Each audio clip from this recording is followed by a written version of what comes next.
If a real race fan died and went to heaven, he'd pray it looked like the fastest track in the world. A track so vast, so fast. The only question is, how much horsepower can you crank into an engine? And how deep a driver dares to go?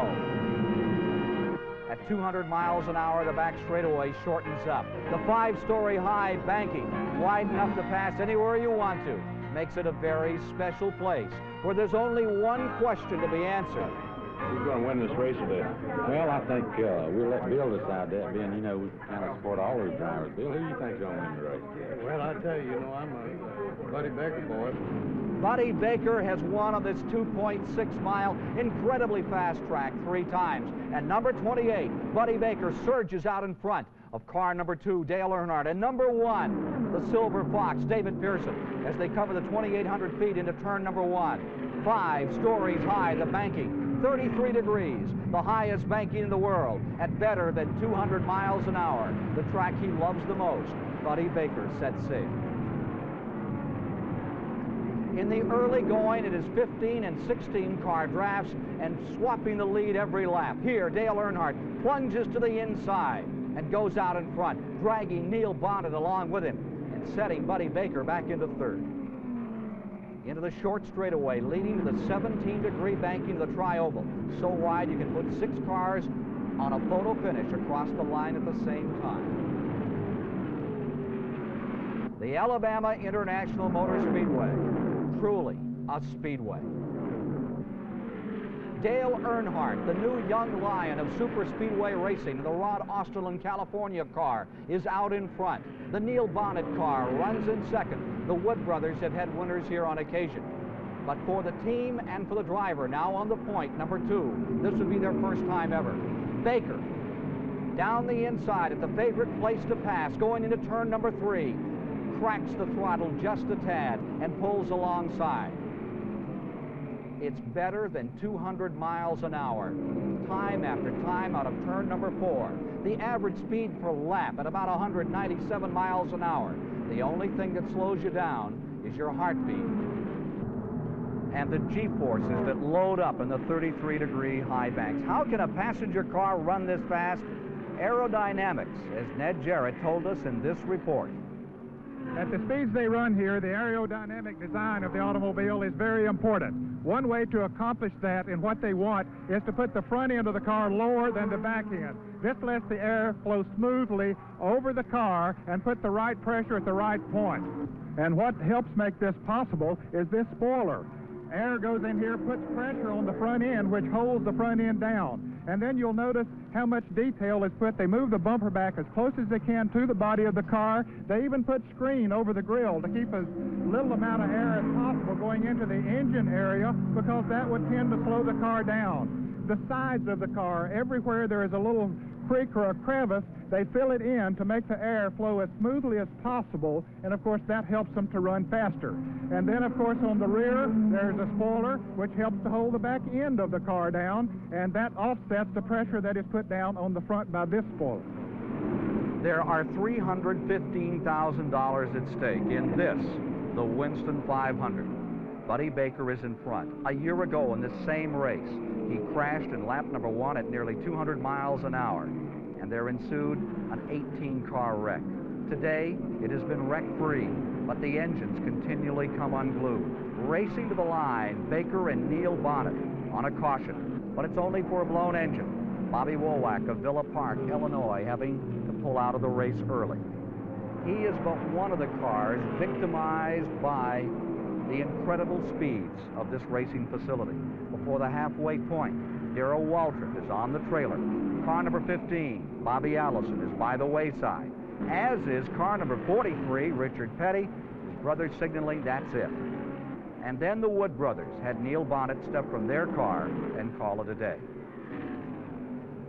Cale Yarborough fell a lap down. Motor trouble running on 7 cylinders. But these 2 cars were to decide the Winston 500. Buddy Baker, a 3-time winner at Talladega, and Dale Earnhardt looking for his first superspeedway win here at the fastest track in the world. Down that 4,000-foot back straightaway, up into the banking. A perfect place to pass in the last lap. They move in on a rookie, and then Baker touches the brakes. and both cars are ready to pit for the final time in the Winston 500. They slow down to a leisurely 100 miles an hour and ease on to pit road.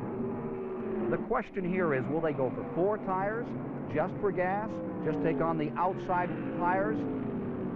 Into the pits. Baker's crew, handled by Waddell Wilson. J.C. Elder, the crew chief, for the effort made by car number 2, Dale Earnhardt. The tire change on Earnhardt is 2 tires on the right side, and that's all. He will come out in approximately 13 to 14 seconds with a complete stop and a full tank of fuel. Baker elects to go for 4 tires all the way around. It will cost him their 5 or 6 seconds. It'll give him a better bite on the track. He rolls out behind number 2, Earnhardt.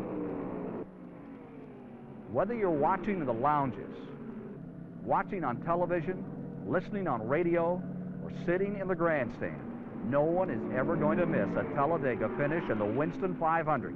They're always among the most dramatic. Earnhardt has the advantage, but reeling him in, pulling him down. Car number 28, Baker, on the attack. Meanwhile, back in third, number 1, David Pearson, the Silver Fox, waiting in case there's trouble among the 2 leaders. Out of turn number 3 and into the tri-oval. Earnhardt has the advantage, but it dwindles. Baker moves in. His son watches. 3 laps to go. Baker has come from a 17-second deficit after the pit stop to be ready to challenge. In turns 1 and 2, he steadies car number 28, prepared by Waddell Wilson. Then he dives to the inside. Out of turn number 2, 95,000 people come alive as they realize it's down to another typical Talladega finish. A drag race down the backstretch, and Buddy Baker surges back in front. Did car number 2 let him through, perhaps setting him up for one of those slingshots at the finish? In the pits, Ned Jarrett talked to crew chief J.C. Elder. Do you think the difference is tires? Well, I don't know. I think Baker's engine a little stronger than us right now. Because he showed all week he's a little faster than we are. Engine, tires, drafting, the famed slingshot move, they all can play a part in a Talladega finish. Here in the Winston 500, Baker is on the point. Earnhardt just sitting there waiting as the laps run out. Does Baker have a strategy for the finish of this event? This is what he told us earlier. I saw the best of them lose races here on the last lap because you just got to be in the right place. Slow cars can get in front of you, and you go high and they move high, and you have to back out of it. There's so many things that can happen that there's no real strategy. You just hope that you're in the right place when it happens.